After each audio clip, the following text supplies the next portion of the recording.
Hello. Hello, hello. Is number two. Number two. Yeah. Yes, it's on. On. No No sound.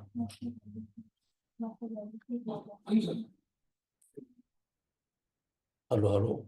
Testing.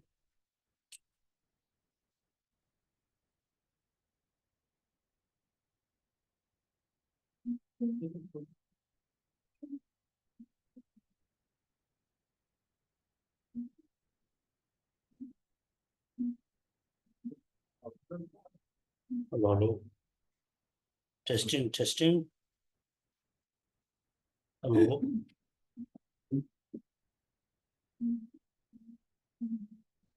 Is number two.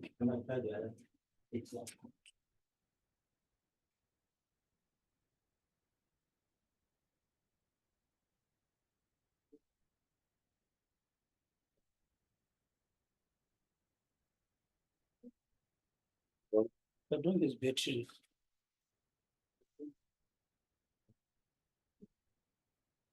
Hello, hello, hello. Samsung.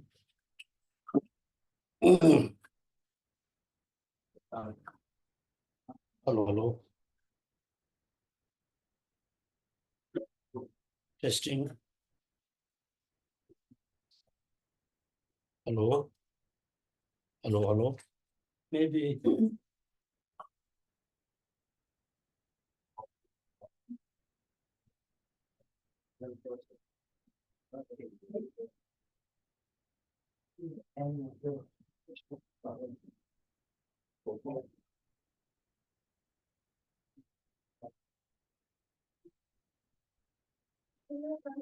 Hello, hello, hello,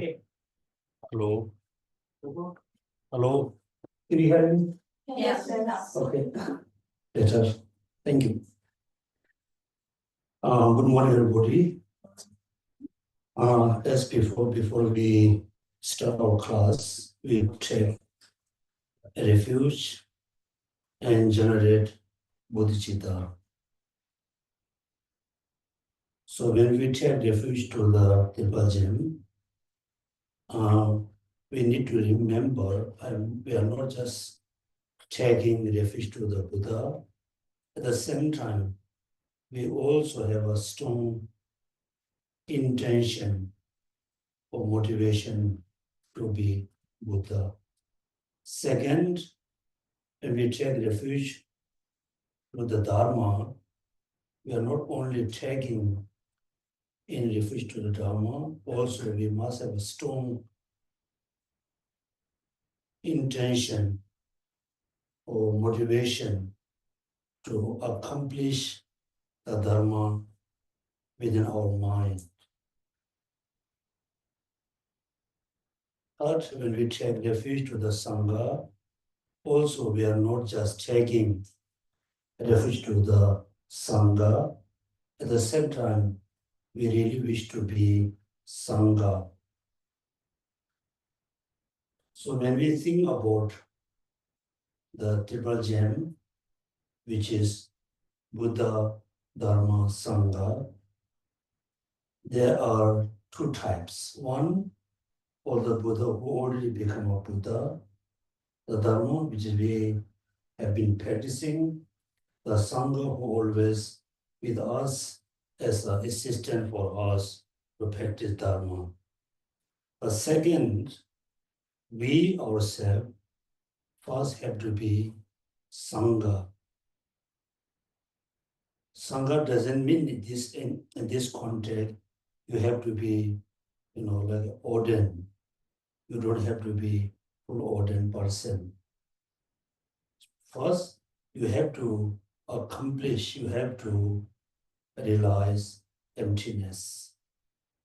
Then, when you realize emptiness and practice for, quite a long time, then one day, when we realize emptiness through direct perception, then we become Sangha within the Triple Gem.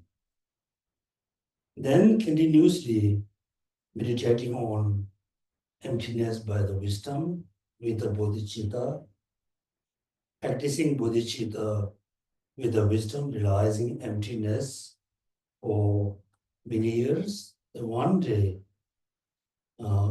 we can, then the wisdom which realizes emptiness through direct perception, namely in a dharma. So when you become a sangha, you become a sangha at the same time you have the dharma.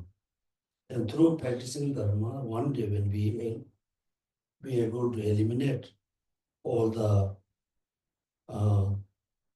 negative thoughts, particularly ignorance with the latency, then we become a Buddha. Therefore, beginning of our class, we take refuge to the temple gem, which is Buddha, Dharma, Sangha. I go for refuge and in Latin to the Buddha, the Dharma, and the Sangha. By my accumulations of practice of giving and so forth, may become Buddha to benefit all sentient beings. I go for refuge and in Latin to the Buddha, the Dharma, and the Sangha. By accumulations of practice of giving and so forth, may have become Buddha to benefit all sentient beings. I go for refuge and enlightenment to the Buddha, the Dharma, and the Sangha. By my accumulations of practice of giving and so forth, may have become Buddha, all sentient beings.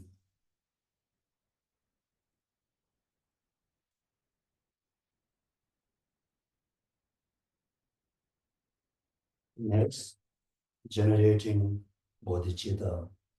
Remember all the benefits of practicing bodhicitta and have a strong motivation, strong wishing to be bodhisattva through practice of bodhicitta.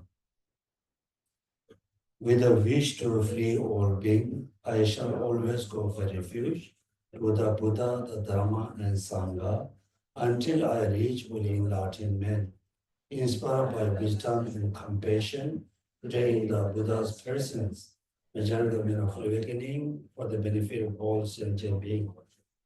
I go for refuge to the triple gem. I confess the negativity individually. I rejoice in the virtues of all being. I hold the precious beloved in my heart.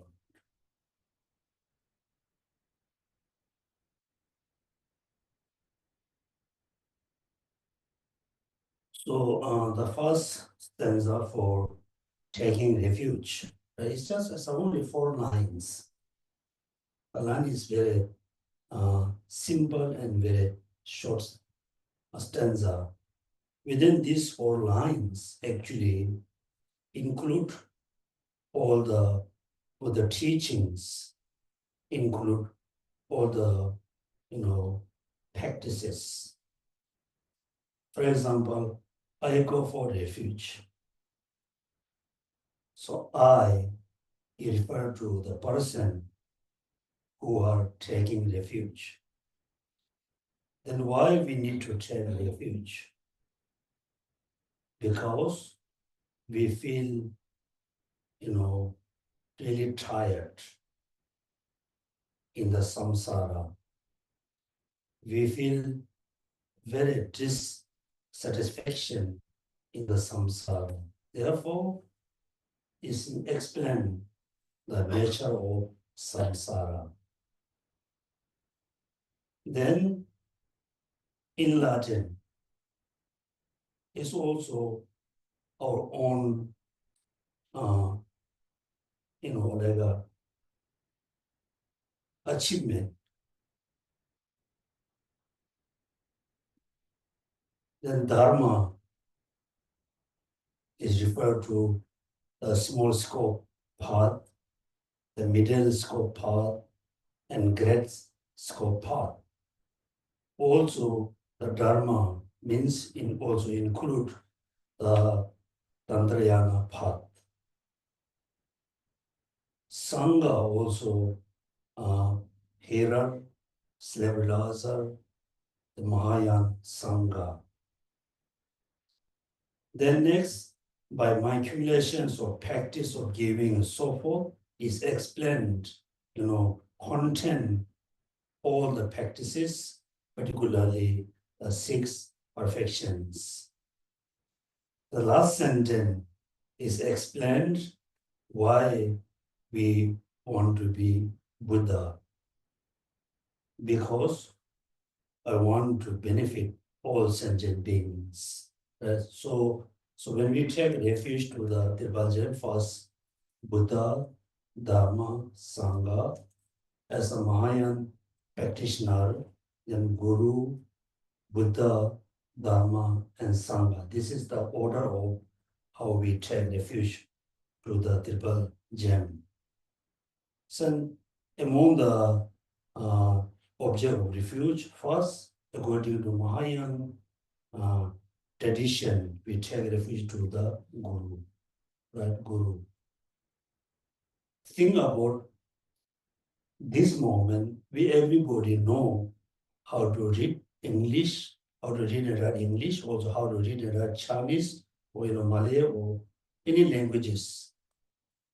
Everything we have the knowledge because of the teacher. A teacher. Likewise, so we have to be, I said many times, please, everybody have to be very, practical. And this lifetime, somehow, we meet, we have the opportunity to study Dharma. And this moment, we don't have a karma, we don't have the, kind of ability to see Buddha. Right? Therefore, we need to rely on whom? First, we need to rely on the teacher. You can name Guru, you can name Sipu, you can name teacher, whatever. We need to rely on teacher.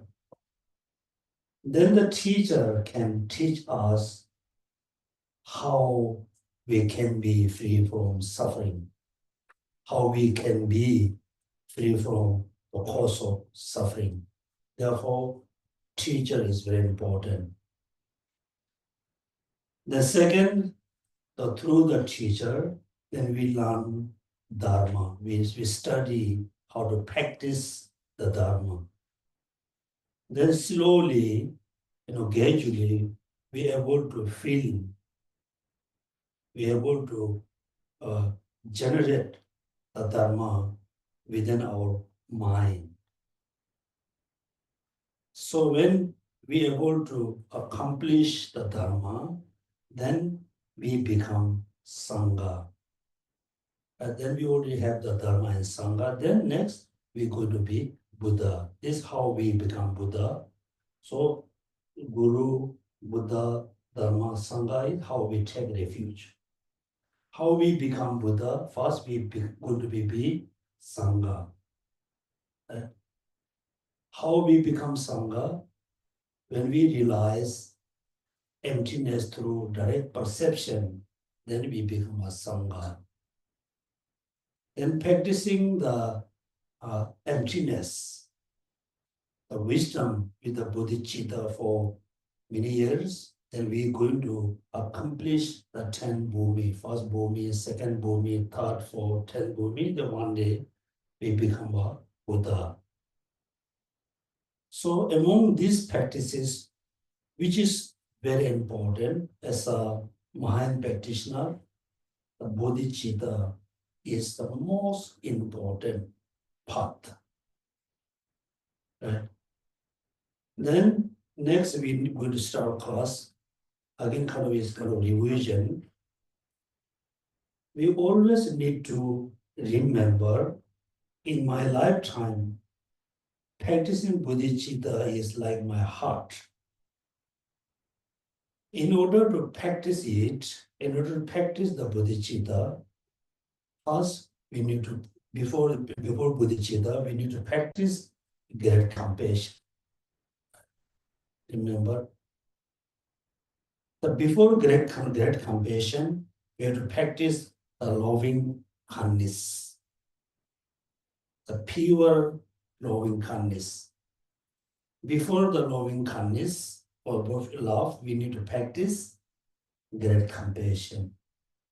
Sorry, equanimity. Right?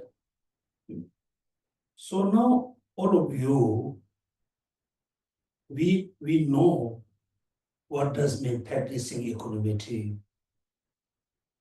We know how to practice equanimity. We know how to practice loving kindness. We need to know, we learn how to practice great compassion, bodhicitta. Also, we studied there are two types of bodhicitta, conventional and ultimate bodhicitta. Within the conventional bodhicitta, there are two types of bodhicitta, right? Inspirational bodhicitta and engaging bodhicitta. We know, we have the knowledge, right? We have the knowledge. So last, like many years, in the past many years, we have the knowledge, but we never really bring the knowledge in our heart. Right? So if I ask you how to practice great compassion, you could simply everybody say, focus on or visualize all sentient beings, have a strong, wishing them free from suffering. This is compassion. Do we have an experience of equanimity? Do we have an experience of, loving kindness? Do we have an experience of great compassion? Do we have an experience of bodhicitta? Do we have? So far, we don't have. So are we going to end our life like same way? Open the books, study the books, then collect all the knowledge in mind, never have a experience. Are we going to finish our life this way? Up to you, right? Up to you is because until now, most of us over 50, 40, how many years we have? We never know. Therefore, please everybody, I'm really, requesting you, urging you, should not just study the Dharma, should not only learn the Dharma, must practice them. Practice for few months, slowly we need to have the experience of all the practices. Next, in order to achieve Buddhahood, we need to practice both bodhicitta, which is conventional and ultimate bodhicitta. Clear? What does mean ultimate bodhicitta? Bodhicitta is a mind. Ultimate here referred to the emptiness, the truth nature of all phenomena. Conventionally, there can be, differences there, like big and small, black and white, male and female, human and, other beings. Conventionally, you can see we have different size, different color, different, understanding.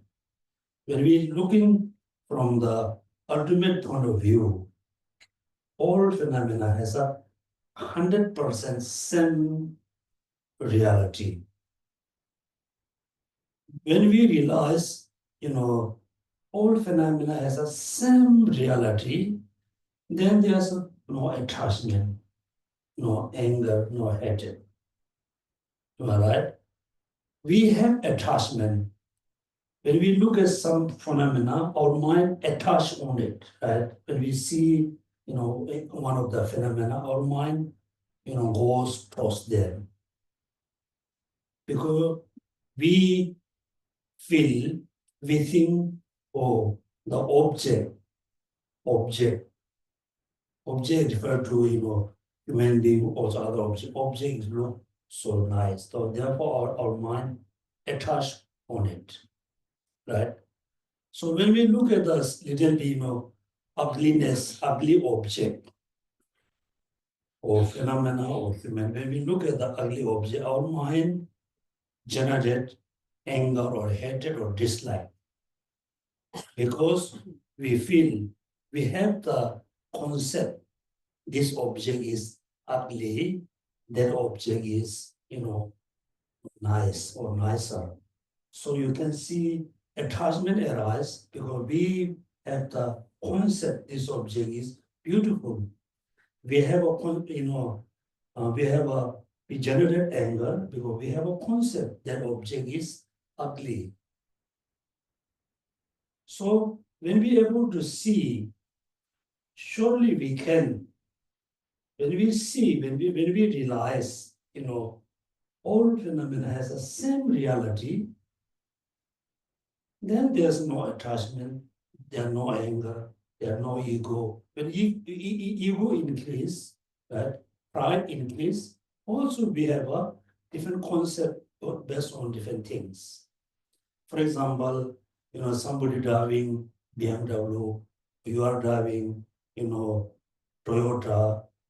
So when you drive in Toyota, when you see the BMW, right, BMW, you have an attachment. So for you, the BMW is very good or very nice. Based on this, you got attachment. So you are, driving like a Toyota, somebody driving the Nissan truck, right? Nissan truck. You feel because oh, they are just driving the truck. I'm driving I'm driving better car. Then because in your mind you have a concept. This is better, that is not better. This is good, those are not so good. So first we have to realize emptiness, right? Then the question is here, how we can realize emptiness? Why we need to realize emptiness? We need to realize emptiness because we need to control all the negative thoughts, all the misperceptions, all the deluded mind. Therefore, we need to realize emptiness. Clear? How we should realize emptiness? Next is come. We can realize emptiness through the, remember, special insight. In Sanskrit, they call it shamatha. So vipassana. Then the special insight can be achieved if we achieve kamabadi.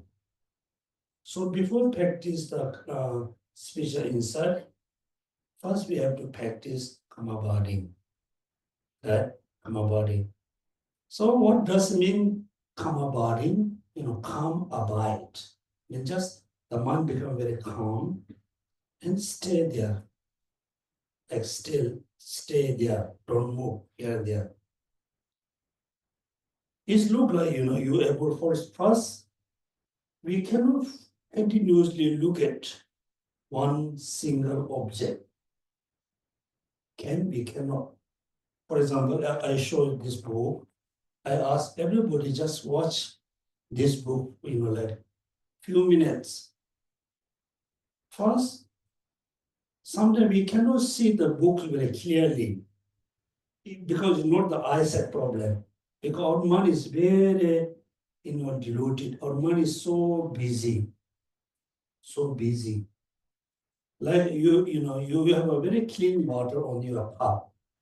When you shake the cup, water shakes. Then there's a lot of wet or things there. When you see your face, the face image is very blurred. You cannot see clearly.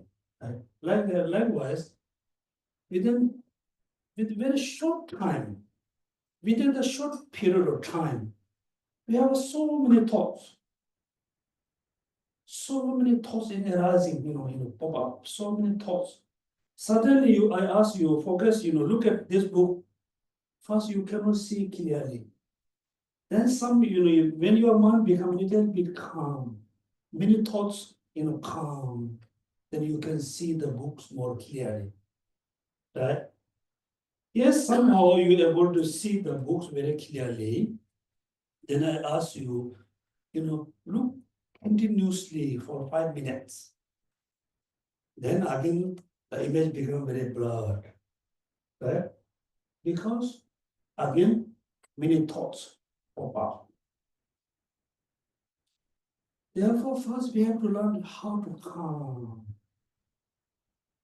Really, we have to practice, we have to learn, but first as a foundation, how to be calm. Right?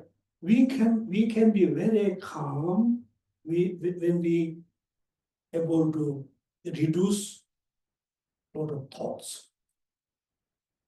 Otherwise, no matter how many times you try to become, you cannot be very calm because many thoughts arise. Therefore, we have to achieve calm body. When your mind becomes very calm, then you can, easily focus on one object continuously. Once you learn, when you are really good in how to focus in one object continuously, then at the same time, then you can learn how to analyze. Right? For example, simple example I give you, let's say you want to buy a, let's say phone in the shop. You want to buy a new phone. You hold the new phone, you really want to know, the quality, you want to learn the quality of the phone. Your friend is just talking next to you. Right? Can you focus on the quality of the phone?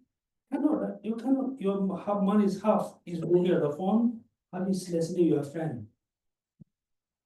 Therefore, we cannot focus because your money is two. Listening your friends, looking at the phone, or maybe at the same time you're looking, one eye is looking this side, one looking other side. We cannot forget. Therefore, first, so we have to learn how to be calm. Then slowly you need to learn how to focus on one object, clear one object. When you are really become very good, on focusing on one object continuously, then at the same time, then you can analyze without losing your focus on it. Then for us, very easy to understand the truth of the phenomena. Then slowly we're going to learn, we're going to realize emptiness. Right? Therefore, this class, so also today morning class, I start from one stanza from the wisdom chapter. All of this practice were taught by the native one for the sake of wisdom. It's not the practice. In Tibetan, we say, all the branches of the teaching. All of the branches of the teaching taught by the native one for the sake of wisdom. Therefore, those who wish to pacify suffering should generate this wisdom.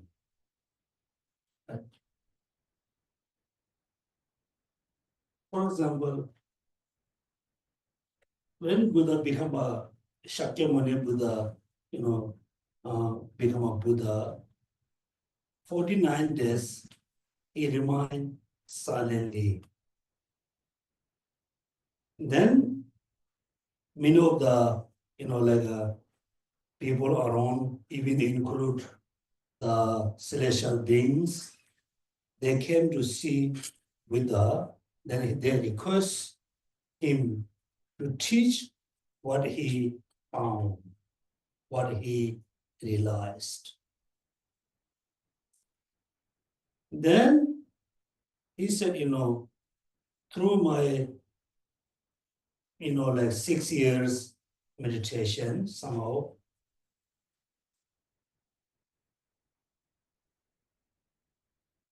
the profound peace, free from elaboration, like a sky. I found this teaching, but if I teach this to them, people, nobody going to understand it. Look at profound peace, free from the elaboration, and kind of like a permanent. That means that time, the first teaching taught by Buddha is a emptiness. First time, when he started giving teaching, he teach emptiness. Then the Four Noble Truths, all the teaching he taught later, but next the 40 years, all the teaching mainly he taught for realizing emptiness. He knew if the person going to realize emptiness, the person can be free from suffering, because free from the cause of suffering, because free from ignorance. Therefore, the main course of the Buddha teaching is about emptiness. Therefore, here, Shantideva also said, therefore, those who wish to pacify suffering should generate this wisdom, right? This wisdom.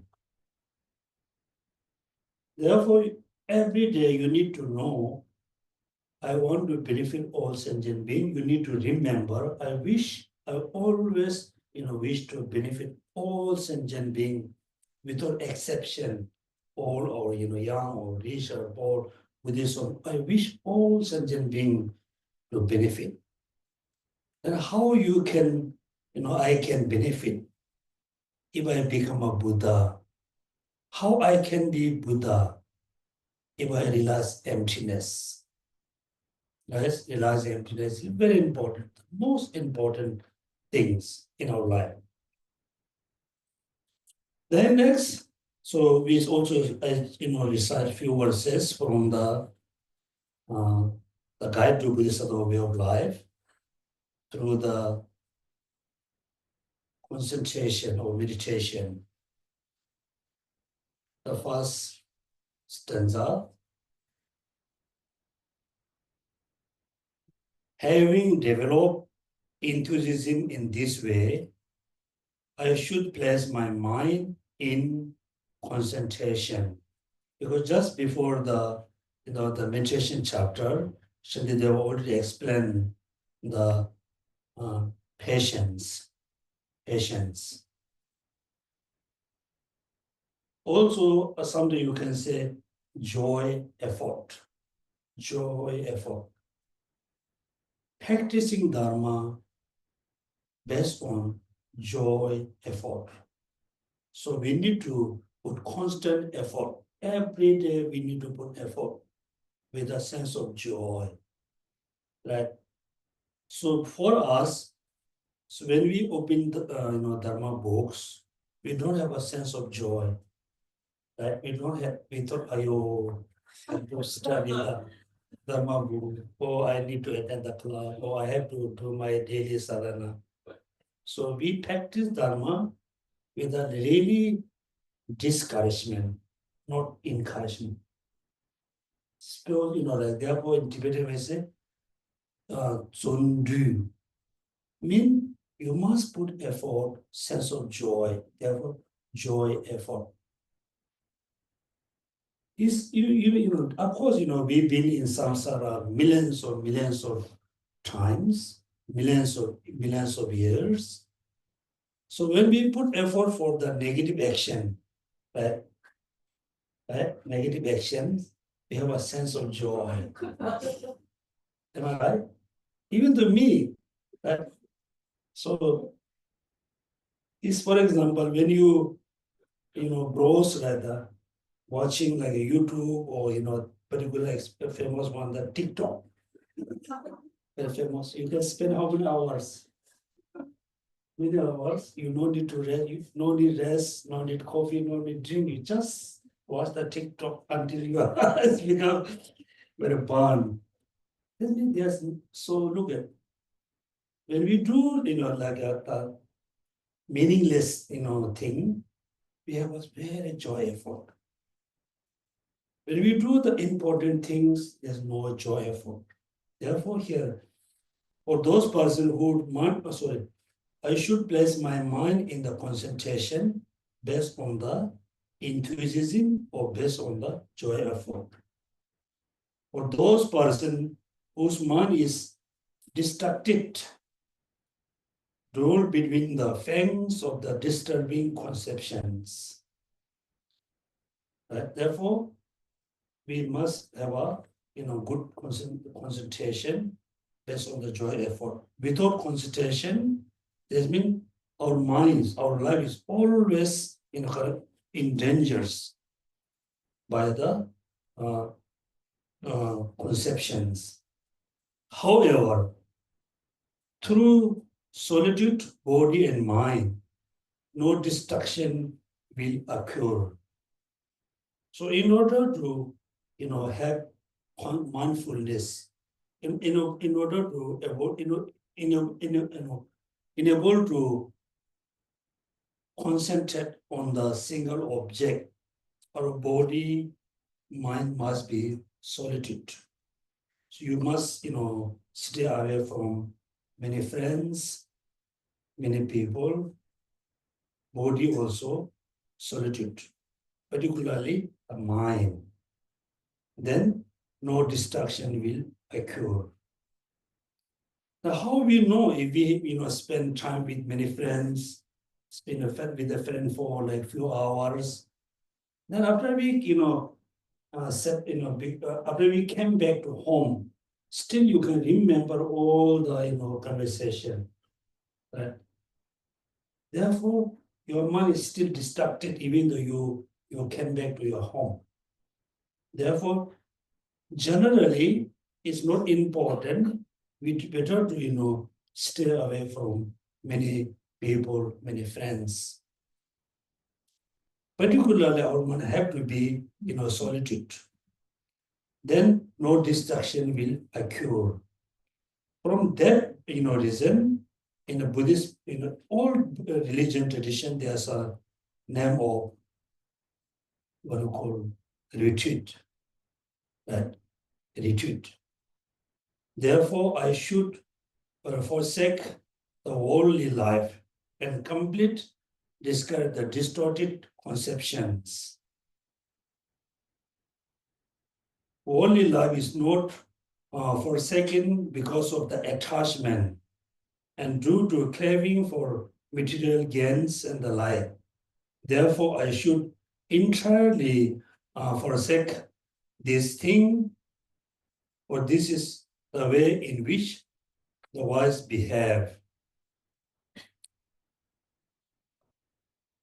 So here the point is, so we have to realize emptiness, realize emptiness.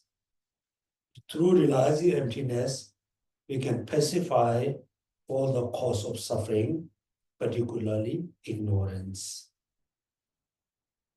Emptiness can be realized if we become very good in concentration. Concentration. Your mind is very concentrated, be concentrated. The mind can be very concentrated if we mind become free from the distraction. Our mind can be free from distraction if we are able to control our attachment and desire. Desire. For example, when we try to meditate on, let's say, impermanence, at the beginning, we can focus on impermanence for short time, right? Then slowly our mind distract, our mind become very distracted. The mind is go somewhere because we have the attachment. So now you can see, the kind of the precondition of mindfulness or meditation or concentration. The most important one cause condition is we have to reduce our attachment. Now we open the middle stage, the middle meditation stage.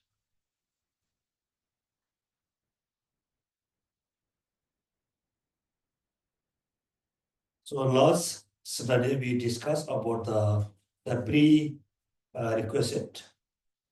Okay, I will read one more. The requisite necessary for the development of Kamabadi meditation are to live in a conducive environment. Right? That I mentioned last Saturday. Yes, Singapore generally the environment is very conducive. Particularly your house is quiet. And limit your desire and practice contentment. There are so many desires we cannot achieve things, but our minds still have a desire about them. So we must limit our desire and practice contentment. Practicing contentment is also very important in the modern time. For example, this day, everybody know the price really increase. The food and clothes and rental, you cannot really continue, you have to pay, right? You can have no choice. Like food, right? So if you learn how to content with a simple food, then you have enough money.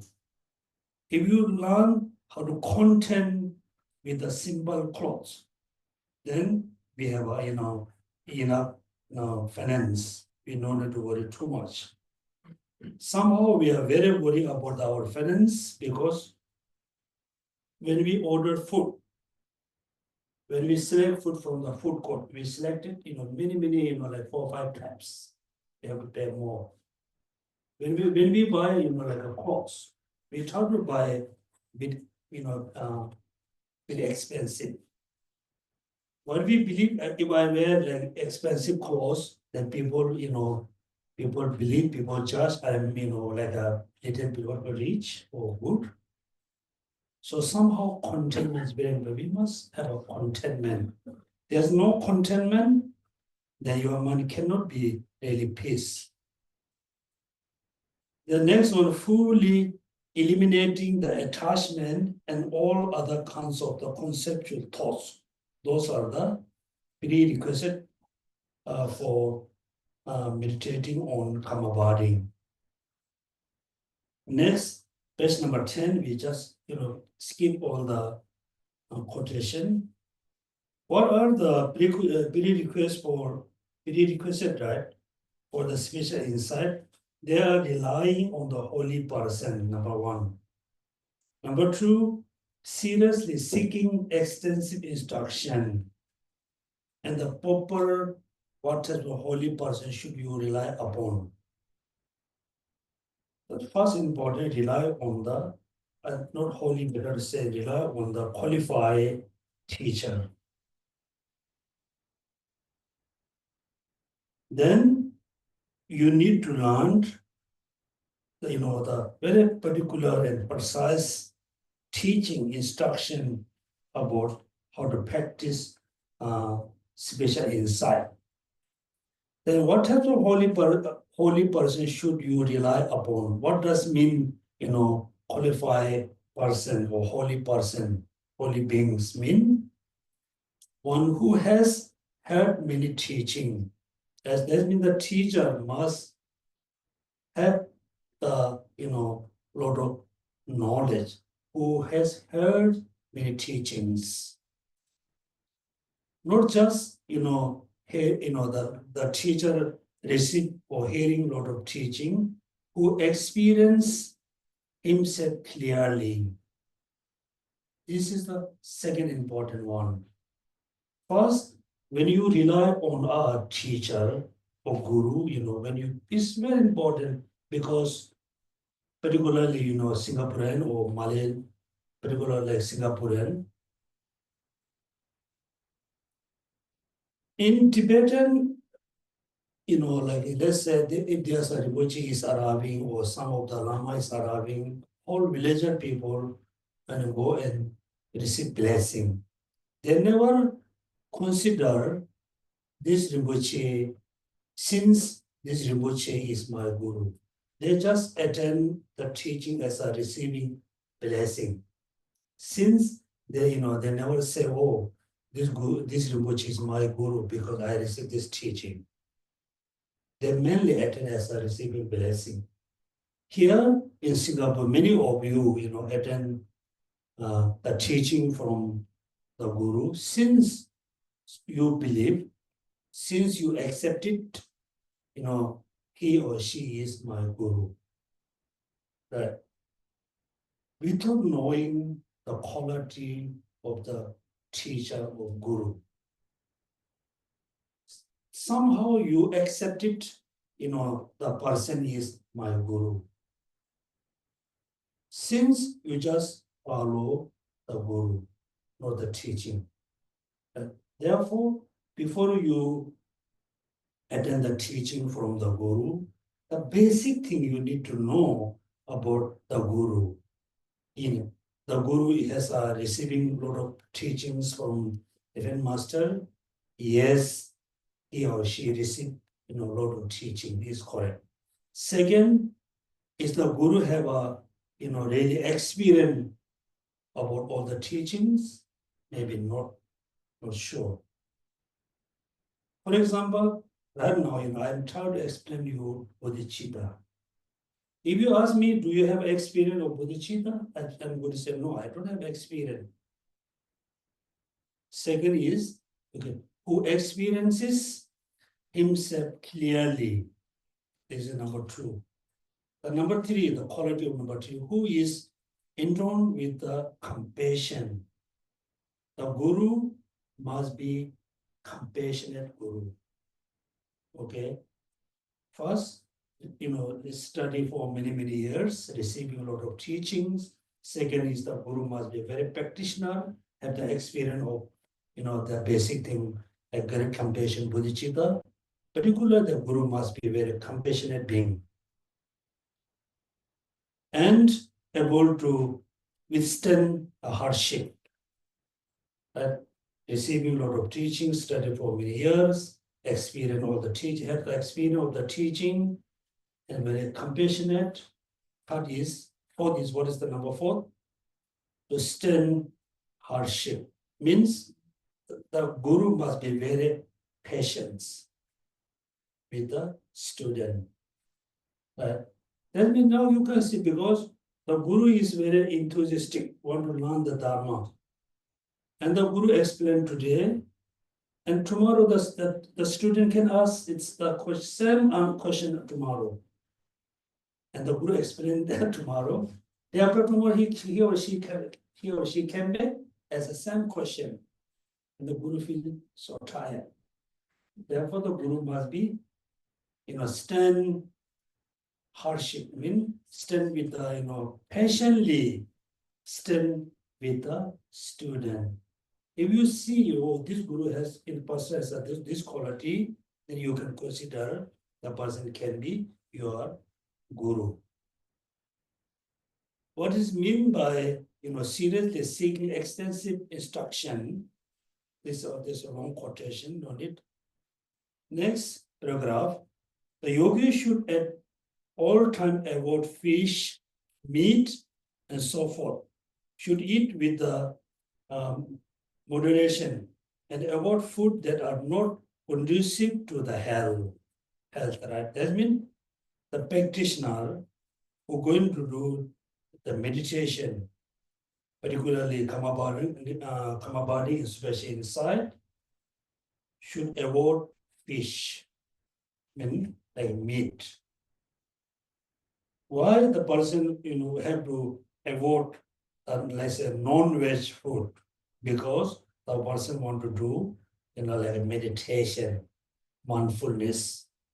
If the person consume the non-veg food, the person generally feel the body is very heavy, feel very sleepy, right? Therefore, if you do like meditation for 1 week, instead of, I'm saying many times, instead of doing a 1 week money retreat, 1 week Vajrasattva retreat, if you're able to do 1 week, meditation retreat, morning maybe like 1 hour, then afternoon 1 hour, late afternoon 1 hour, evening 1 hour, let's say every day you do 4 times meditation. Eat, light food, no meat, no fish, no egg, no garlic, no onion, be pure vegetarian and do meditation. Then your mind become more fresh, more light. That we mentioned here, right? Yogi should eat all time avoid fish, meat, and so forth. Should eat with the moderation and avoid the food that are not conducive to health. Thus, Bodhisattva who have assembly all the prerequisite for clean Akama body meditation and spiritual insight should enter into meditation. Therefore, first we need to know what are the prerequisite. Then start meditation. When meditating, then how we should begin our meditation. The yogi should first complete all the preparatory practice. He should go to the toilet and in the pleasant location free from the disturbing noise. He should think. That means just everything will be ready. You should not keep your phone next to you. You must switch off your phone.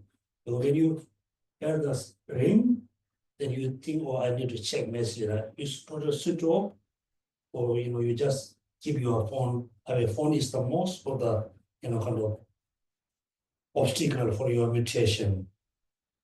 Then after you sit on the cushion, right, free from the disturbing noise, you should think, now start. I will deliver all sentient being to the disturbing Latin man. Simple, you just think, okay, I'm a Mahayan practitioner. I will liberate all sentient being, or I will bring all sentient being to the enlightened state. Then he should manifest great compassion. Then second, you cultivate, manifest great compassion. The thoughts wishing to liberate all sentient beings and pay homage to all Buddhas and Bodhisattvas in 10 directions by touching the 5 limbs of his body to the ground. That means you just first everything you are ready to do meditation. The first you think, I will deliver all sentient beings to the enlightened state. Then generate bodhicitta, so the great compassion, wish all sentient being free from the suffering, or wishing to all liberate all sentient being. Then you do 3 times prostration, touching your 5 limited like 2 knees, then 2 palms, the forehead, do prostration, body to the ground. He should place an image of the Buddha and Bodhisattva, such as a painting in front of him or as some other place. If you could, then you can keep a, you must have a Buddha statue or Buddha like a painting or image in front of you, not so high, not so low, just be able to see directly through your eyes. If the image is a bit high, then you have to watch like this. If it's a bit low, then you have to watch this, just in direct towards your eyes.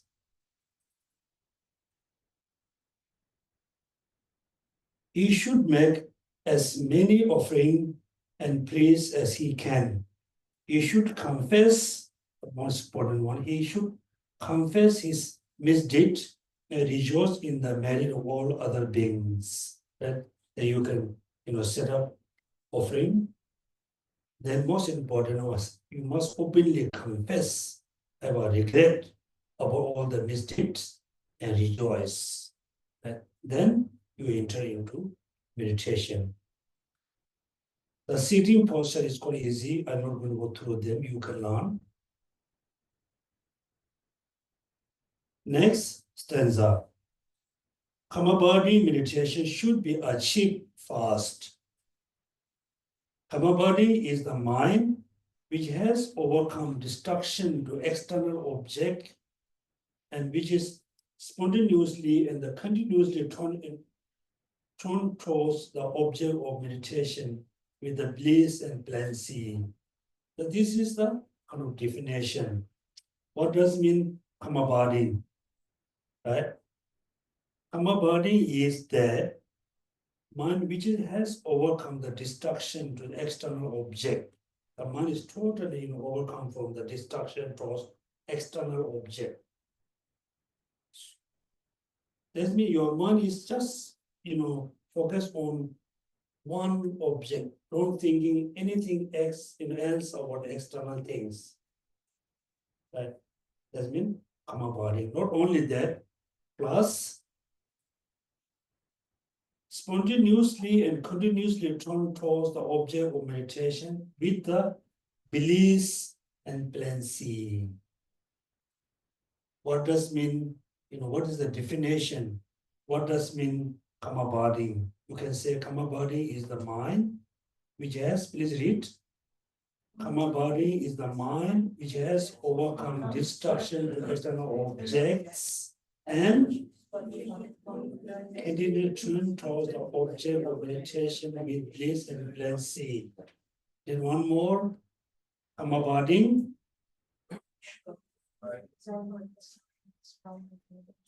Kamabadi is the mind which has overcome the destruction to external object and spontaneously and continuously turn toward the object of meditation with the bliss and pleasure.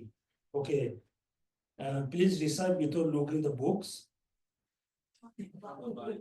Kamabadi is the mind which is overcome from the destruction.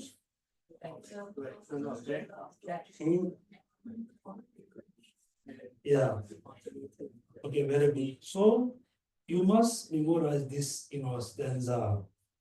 First, you no need to, memorize. You must say within these two, special inside kamabadi. First, I need to practice kamabadi. What is in kamabadi? Kamabadi is the mind, is overcome from destruction to the external objects, the external object. So normally, when you do meditation, right, your mind goes most where? External object or inner object? Mostly external objects. Suddenly, when you sit on the sitting meditation, you are doing meditation, suddenly you remember, I need to go somewhere. I need to see somewhere. I need to talk to somewhere. I need to cook my lunch. I need to go buy food. Most of your money is going outward. Yeah? Therefore, totally it reduces all the destruction towards the external objects. External object. So how we can reduce all the destruction from the external object? But first when you just be seated on the posture meditation. You must think, okay, now is 10 o'clock, 10 to 10:30, for the half hour. Half hour is only for meditation, only for, focusing on the chosen objects, nothing else others. You must, you need to make a decision. You must say, I'm only thinking for meditation, nothing else, nothing else. And also you must think, I have to meditate on, on the chosen object 10 to 10:30, even though I'm thinking, or shopping or drinking, I cannot because it's your meditation time. Then man become quite calm, like calm. That which properly examine the suchness from within the state of karma body is special insight. Please read next sentence. That which is properly examine suchness from body is special insight. That which is properly examine suchness means emptiness. How to examine the suchness is answer from within the state of karma body is karma body. Must say, how we, examine suchness from within the state of karma body is special insight. Okay, now do you understand what does mean special insight? You can say, yes, I do. So what does mean special insight? That mean, the karma mind, which is properly examine the suchness from within the state of karma body is special insight. Also, you must memorize, this stanza. Then you're going to understand. You're going to know what does mean karma body versus what does mean special insight. That simple, the language we can use. You can say, karma body mean focusfully looking at a chosen object. Clear? Focusfully looking at a chosen object. Clear? Let's say, everybody, now I will say, okay, everybody please, visualize, Buddha Shakyamuni statue, Buddha Shakyamuni. Okay, everybody visualize Buddha in front of you. The size is up to you. Visualize a Buddha.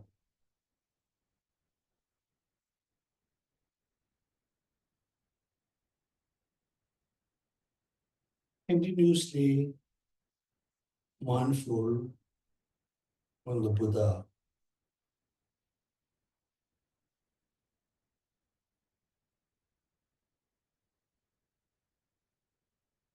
Now look, everybody have the same experience. You cannot focus because your breath is so, like high. No matter, just few minutes, your breath become more calm.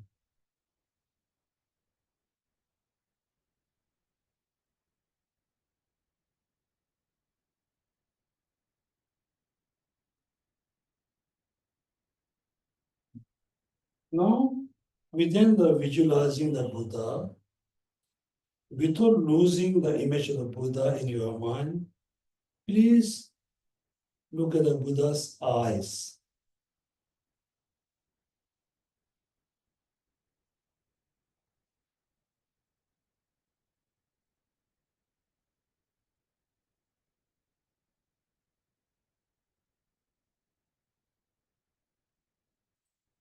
Let's say the right side eyes.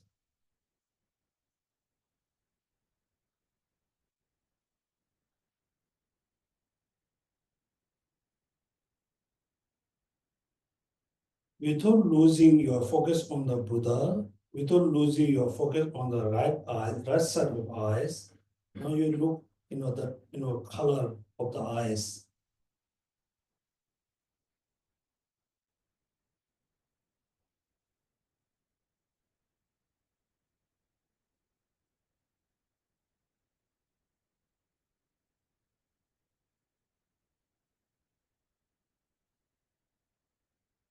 Yeah, this means now, just before you are meditating, come about in with the spiritual insight, right?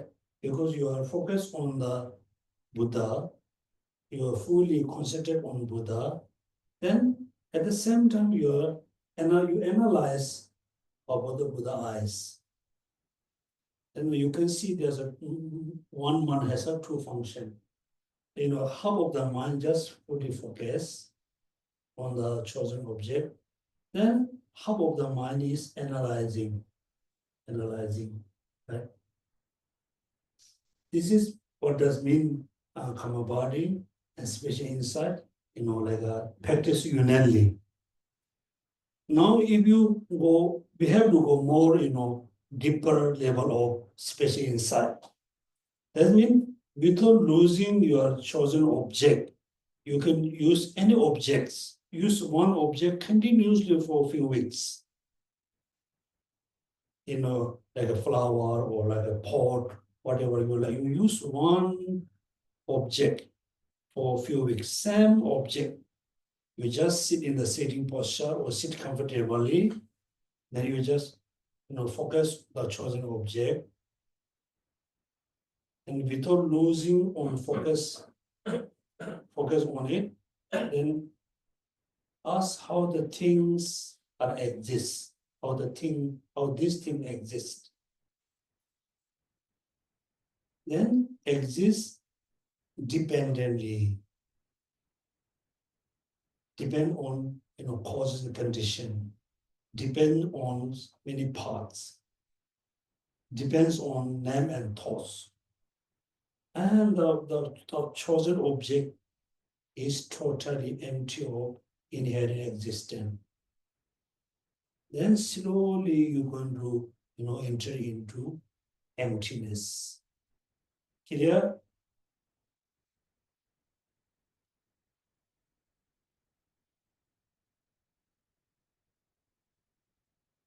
The next, a quotation from the unraveling of the Fourth Sutra. Maitreya asks, "O Buddha, how should thoroughly search for karma binding meditation and gain expertise in spiritual insight?" So Maitreya asks the question to Buddha, karma binding meditation and gain expertise in spiritual insight.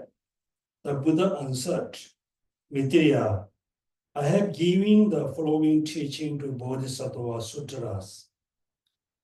Then there's you can see, you just skip all the words.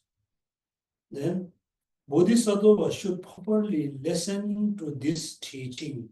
Remember, there are contents, 10 in the verbal recitation, and thoroughly as examine the mentally with a perfect comprehension. They should go along to a remote area and reflect on their teaching and continue to focus the mind upon them. That means for us, I think it's easy way, we can just use the 4 lines of the Sutra. What are they? Form is emptiness. Emptiness is a form. Form is not other than the emptiness. Emptiness, emptiness true, right? Yeah, so anyway, you can check. Also, you can recite the verses in Chinese. Then within the focus meditation, mindful focus on the object, then you analyze emptiness.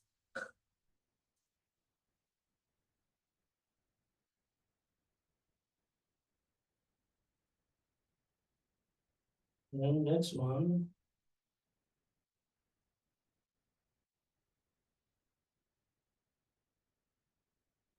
Okay, now I will read one stanza from the Guide to Buddhist Way of Life. How we reduce attachment.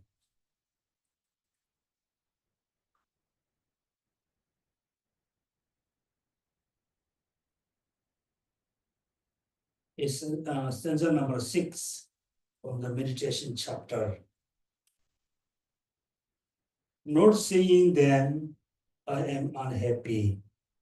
And my mind cannot be settled in the equipoise. Even if I see them, there's no satisfaction.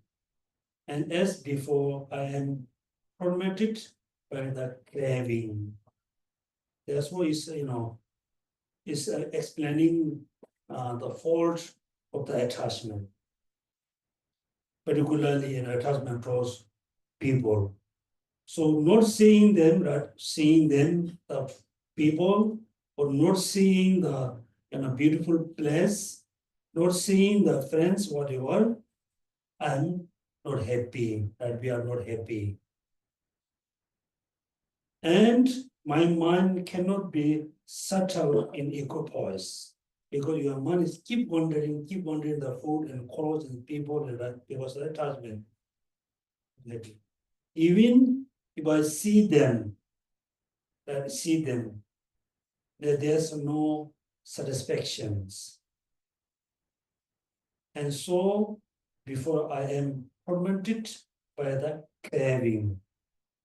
It's exactly the same, right? So for example, somebody has a excessive kind of attachment towards food. So before you go there, you already, very excited. You are not happy. So if you're far away from the food, for example, you are in the Europe part of the Europe, you really miss your Singaporean food, so you are not happy. Right? So when you come back, when you see the food, when you eat the food, there's no satisfactions. Like when people, right? Before you meet someone, your mind is very unhappy. You already, have a worry, you have a doubt, you have so many thoughts going, around. You are not happy. When you actually see the person, when you meet actually your friends, there's no satisfactions. Then finally, what happened? I am or we are tormented by craving. Therefore, we need to reduce attachment. Next, through beings attached to living beings, I am completely obscure from the perfect reality through being attached to living beings. So when we have a strong attachment to a living being, so we, completely occur from the perfect reality. Exactly. It's very strange, for example, we human have a very, interesting mind. For example, before you using the Samsung phone, Samsung, then somehow you collect money, you have enough money, then you bought iPhone. Right? You feel so happy. You feel so happy. I bought iPhone. Then when you use the iPhone, few years, or less few months, 1 years, actually you cannot see there's a big difference between Samsung and iPhone. Can you see?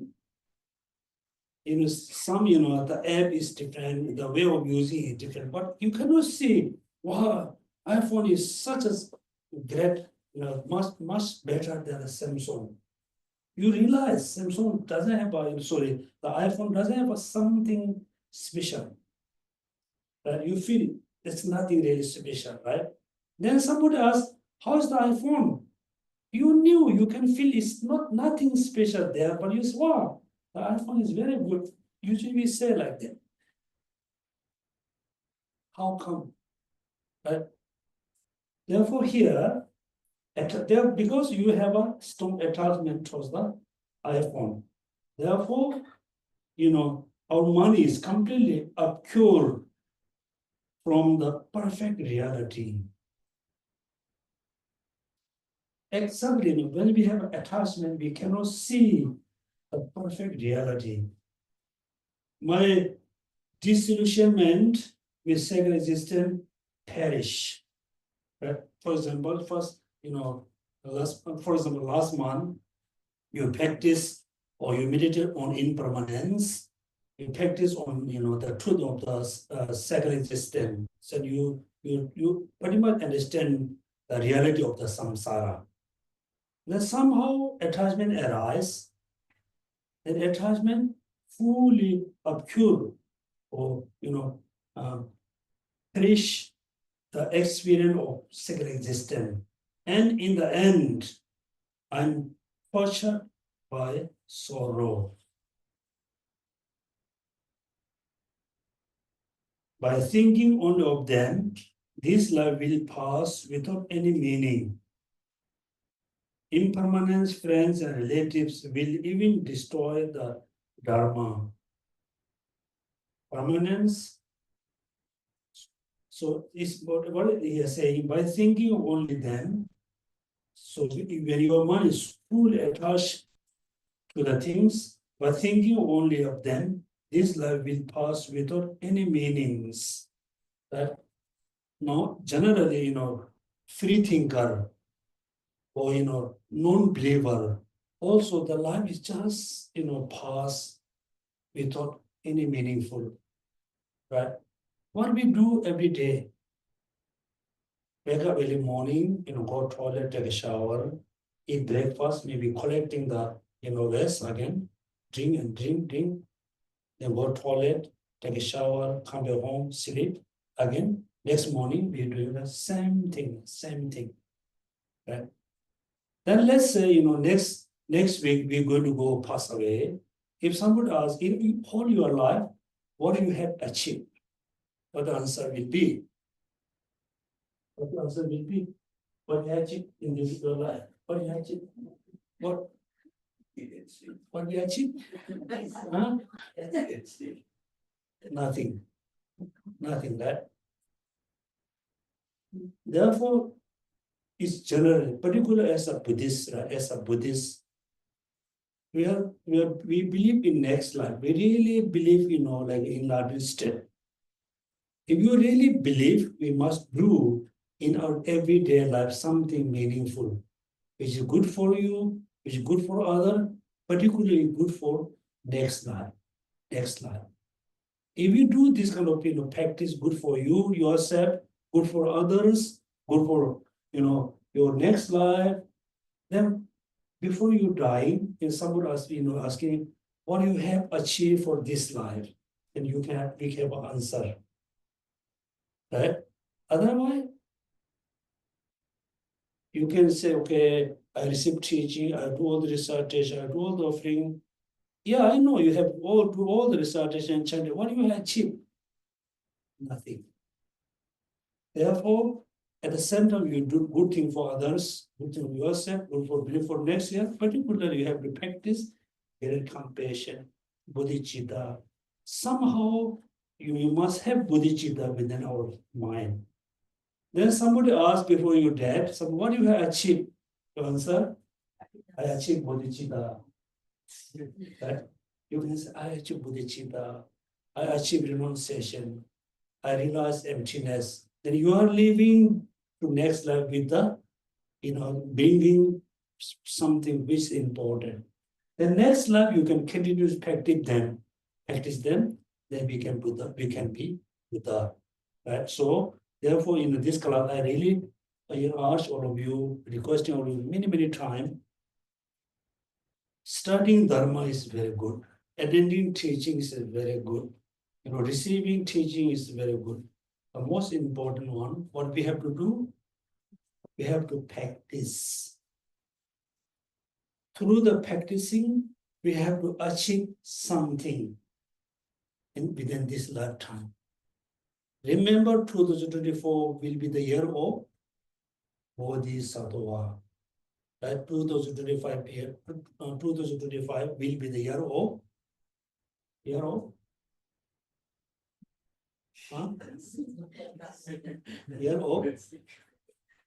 Bodhisattva. Remember, 2025 year is year of Bodhisattva. Next, when we celebrate 2026 New Year, if I ask, have you achieved bodhicitta? Everybody must say, yeah, I achieved bodhicitta. Right? Yeah, therefore we have to must have a progress. Otherwise, Look like we are like a chicken baby, right? Chicken baby. Jump dog. Jump dog. I'm not saying you are including me, okay? So we must have a good progress in Dharma, particularly have a good great progress in practicing bodhicitta. Somehow you achieve bodhicitta for this year. The next year you wish to realize emptiness. When we have this two, right?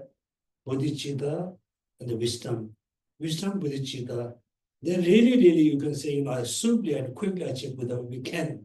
Otherwise, stuck, we will stuck, we will stuck look like forever. Right? Therefore, I want to request all of you to practice bodhicitta, how to be bodhisattva. And I think New Year is coming very soon. I wish you all of you have a happy New Year.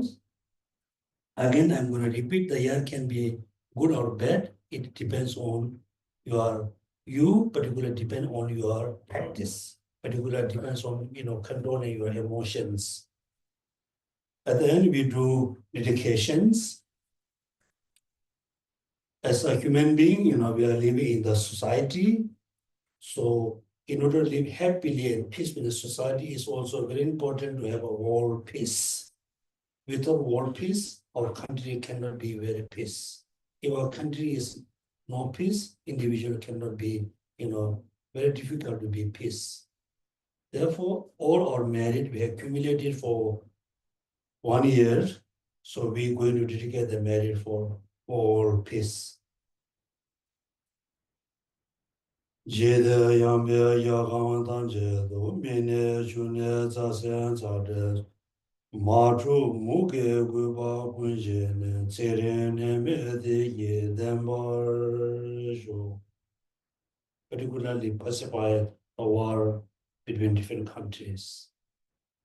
Second, we dedicate all the merit we accumulated for 1 year. We ourselves about to practice pure dharma, particularly about to practice bodhicitta, about to realize emptiness. Chanjo Zanjo Rinpoche, Maye Panam Hegyo, Hewa Nyamba Mebaya, One Gondo Pewa Sho. Tonye Dawa Rinpoche, Maye Panam Hegyo, Hewa Nyamba Mebaya, One Gondo Pewa. Last, we dedicate all the merit to benefit all sentient beings, all human beings, particularly all the supporters and donors of Tibetan Buddhist Center. We have quite a number of people who always support, sustain Tibetan Buddhist Center. Also, we dedicate the merit to benefit all the ESCO, also all the volunteers. Dage jinye sabe ge wandi tendang zhuwa gun la gamben. Last,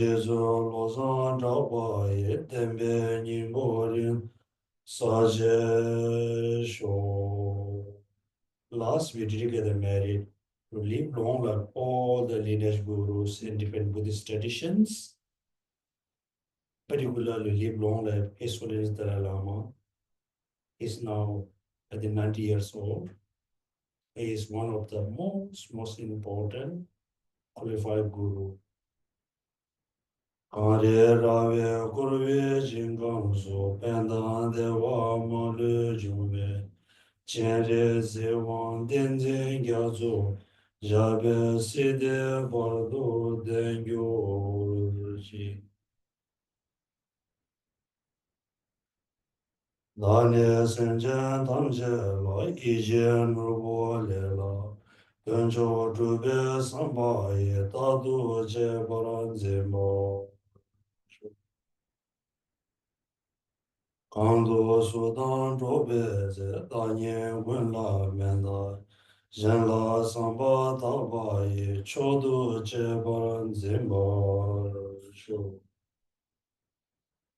Cholang gundo rangyu la dajin nyamo yema Rangyen maron jebe na zenda dönen dongo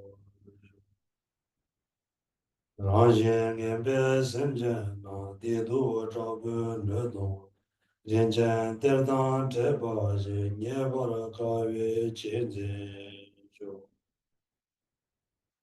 Dala Shinje Chado Ge Shekuro Laso Mere Kyongka Rangi Lemba Na Gyalka Shenda Bulwa Sho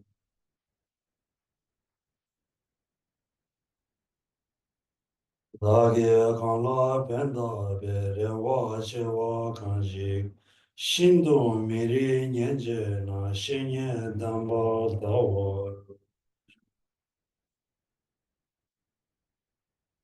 Dona Madan Yuba Ye Pende Manang Gula Maye Neda Dunga Na Sanwe Dala Lemba Sho Deda Kunyan Chuye Ki Tobe Tima Mabaj Chugu Yumara Shebe Le Jeme Chingwa Ledo.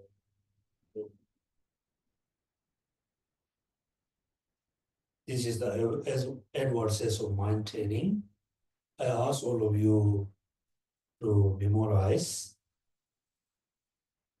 because this is just only there's only 8 verses, 8 sentences you can memorize within 1 or 2 days.